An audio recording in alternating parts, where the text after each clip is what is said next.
Welcome to Two Tall Guys Talking Sales, a podcast dedicated to helping salespeople, sales managers, and small company CEOs grow revenue and profitability. In today's episode, Kevin Lawson and Sean O'Shaughnessy are joined by Steve Caton to explore the secrets behind preparing part-time salespeople for exceptional performance. Discover the key traits and strategies that can transform your sales team and learn how to measure success in a dynamic sales environment. Whether relaxing in a favorite chair, walking the dog, working out, or driving down the road, we are confident you will get a lot out of this episode. Steve Caton is back with us today for episode 2 of All Things Altezza, and we're super excited because in last week's episode, we spent a lot of time talking about what tools a CEO might need to be successful using a outsourced or part-time salesperson. Lots of meat left on that bone. We're going to dig into that. But Steve, glad to have you back. I want to tee one up for you here. Steve, we talked about the CEO and getting them ready. What are you doing with salespeople to get them ready to be a part-time salesperson that's highly effective for a business? And if I could interrupt just a second on that, Steve, I want to ask if you could describe what kind of salespeople you look for as well in that process. So if you could double up that answer, that'd be great. You guys reel me back in if I missed one of those points. So I'll start with the how do we prepare our team to engage with a client, and so we've got a pretty extensive vetting process on the front end before someone even makes it into our team. We're looking at some of their personality characteristics as well as, sales experience obviously matters, but there's some personality characteristics that we're looking for that are going to suggest that they're going to be good at the part-time sales motion versus the full-time sales motion. And one of the key factors we're looking for is adaptability, and I'll come back to that. But when someone's ready to be placed, we've got monthly team meetings where we're equipping our team and training them all the time on how to do this well. But one of the things that we really focus on is how they can come in quickly and establish trust and credibility with the business owner, because this business owner is getting ready to turn over their baby, to somebody else to represent it. And so there's a little bit of fear and trepidation for that business owner, understandably. So what does the salesperson need to do? The salesperson needs to have shown that they've actually done some research on the company, like they actually know about the business before they step in and start having the first conversation with the business owner, and come armed with some really good questions to drill down with that business owner on the origin story of the business. What motivated them to start it? What do they hope that it's going to be when it grows up? What are their long-term plans? And really kind of dig into the personal journey of the owner as well as the story behind the business. As that conversation's happening, there's opportunities for that salesperson to actually add some value with some thoughts and ideas and that maybe the business owner hasn't thought about. So we tell the salespeople, hey, if you hear something or you see something where maybe there's a suggestion that you can make or a question you can ask about why they do things a certain way, then lean in and do that. Like, be a resource to that business owner, because you are, in many cases, you are the sales expert in the room. So don't be afraid to bring that expertise that you have to the table and share it, because likely you're going to be sharing something that they haven't heard before. And that all those things build trust, right? So curiosity builds trust, and then being a resource builds trust. And then, beyond that, it's all about accountability and actually doing what you said you're going to do. I'm going to ask my question again, because I think you've lost it in all the other stuff that Kevin asked you to talk about. But I'm just going to chime in a little bit here and tell all of our listeners, everything that Steve just said is what every salesperson that's looking for a job, that's interviewing for a job, I don't care if you're fractional or full-time, you need to be able to do those things as well. You need to say, I add value. I know I'm going to ask questions. I'm trying to learn the backstory of the company. These are all the things that a brand new salesperson, fractional or full-time, you need to do that on a regular basis once you're looking for a job, once you're making that transition. You need to think of, how am I going to make a difference in this company, as opposed to, what is this company going to give me to be successful? It's the take leadership, push forward. I'd love to hear your thoughts on that, but I'm just going to refresh you. There's some people that you kind of look for, some experience levels that you look for when you're looking for people, looking for salespeople. What does that look like as well? So if you could, once again, double up on that answer, that'd be great. what we're looking for, there's some experiential kind of minimums we're looking for. So we typically are looking for someone that's had at least 10 years of experience in sales. So we're not really looking for the newbies. We're looking for people who've been doing this for a while. And then we start, again, looking at things like adaptability. Like, what is their ability to really kind of be able to shift on the fly and be a big, great problem solvers, but also super organized. This is a characteristic that not all salespeople have. Salespeople a lot of times can be very relational, but they can be very organic in how they operate. We need people who are a little bit more systematic in how they go about things, because they might be working with 3 or 4 clients, right? And they've got to be able to keep all that straight. So we're looking for some aptitude in systems as well, and organizational skills. And so those are some of the things we look at. And then obviously personality, there's some personality traits. We use the predictive index as a tool to help us assess on people coming in. And that's been really helpful for us. And then I'll speak to some of the personas, Sean, that we have on our team, because this might spark some questions as well. But there's kind of 3 different kinds of salespeople on our team. One is someone that actually has a full-time job doing sales, but they've been in one place for a long time. They have a lot of trust. They hit their numbers, and they don't need 40 hours a week to do their job. And they would love the idea of being able to work with another business just because of the creativity and variety it adds.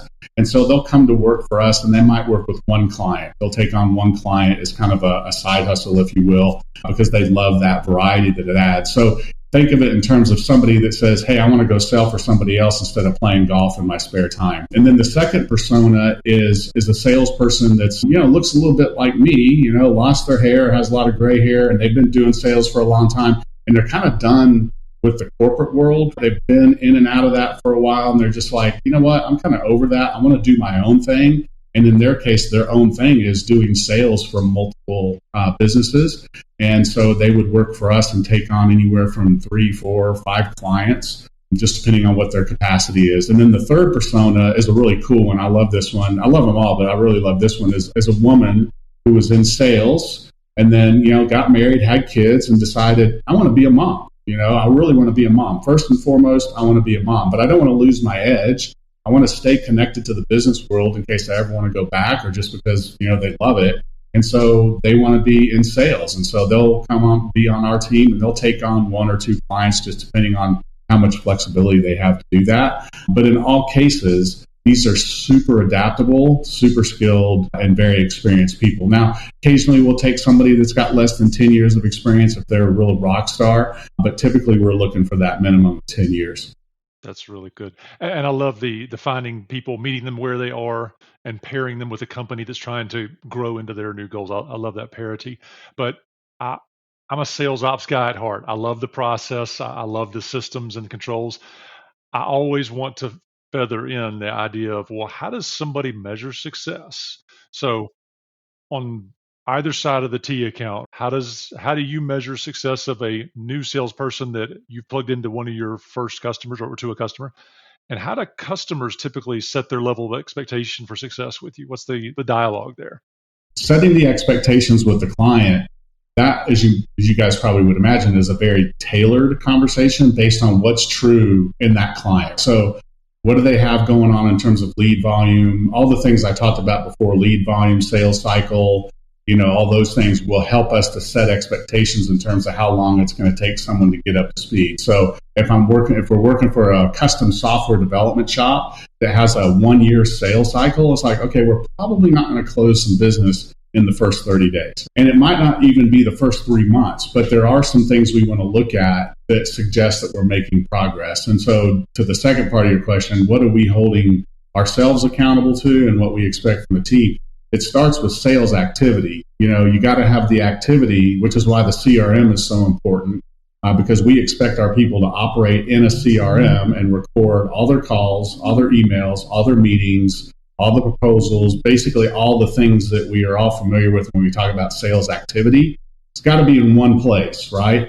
And so we expect that from our team. And then when we're holding ourselves accountable to the business owner, we're basically doing calls with them every month and logging in and looking at those metrics. And we're saying, okay, are we seeing activity? Are we seeing the activity we expected? Yes or no? Is that activity translating to new deals in the sales pipeline? Yes or no? Are those deals moving through the sales pipeline? Yes or no? And then at some point in time, we should start seeing some closings, right? But those closings are an outcome of all that other stuff. And so we're tracking that other stuff first, and then hopefully seeing the closings that begin to happen as a result. I'm glad you kind of put it in that perspective, because obviously a fractional salesperson is not going to sell as much as that full-time salesperson that they'll eventually have. So let's talk about the end of the relationship with that client that you closed. They've gone from 0 to 1. Maybe they hired 2 fractional people, whatever. You be interesting to hear you talk about that a little bit, how often that happens. They have 1, and then they have 2, then they have 3. But at some point, they grow up. They need to take the training wheels off. So they need to hire a full-time salesperson. How's that transition look like? I know you've been doing this for 3 years, so you probably don't have 40 of these in your list, but what does that transition look like when we go from fractional to now full-time? And forgive me for sidetracking for just a second, but I want to say something about the full-time, part-time not being able to do as much as full-time. Here's an interesting little factoid, is that part-time salespeople, they don't have all the other distractions that full-time salespeople have. So they're not being asked to do a bunch of trash that isn't sales activity. It's like, that's all you're going to do. So they're not sitting in sales meetings and they're not doing paperwork. They're just selling. So I think good point. Thank you for pointing that out. That's a really good point. So, but to your point, what happens when we get them to the point where they're ready for full-time salespeople? We have had that happen a couple times where our salesperson generated enough revenue that the client said, let's bring a full-time salesperson in. So we'll stay with the client for that transition period. When they bring their full-time salesperson in, we'll hang out for a month or whatever it takes to kind of transition all of what we have built while we've been there to that new salesperson and just make sure that they are in the groove. So we'll support the client with some of that training and onboarding to the extent that they want us to. We had one that took us up on it, one that didn't, but that option is there. But the more interesting thing, Sean, is that a lot of the clients where it's working have basically, and you've got one like this, basically they go, hey, this is working. Can we get another one? Or can we get more time from the one we have? So that's been happening more often than the transition out, which is kind of cool.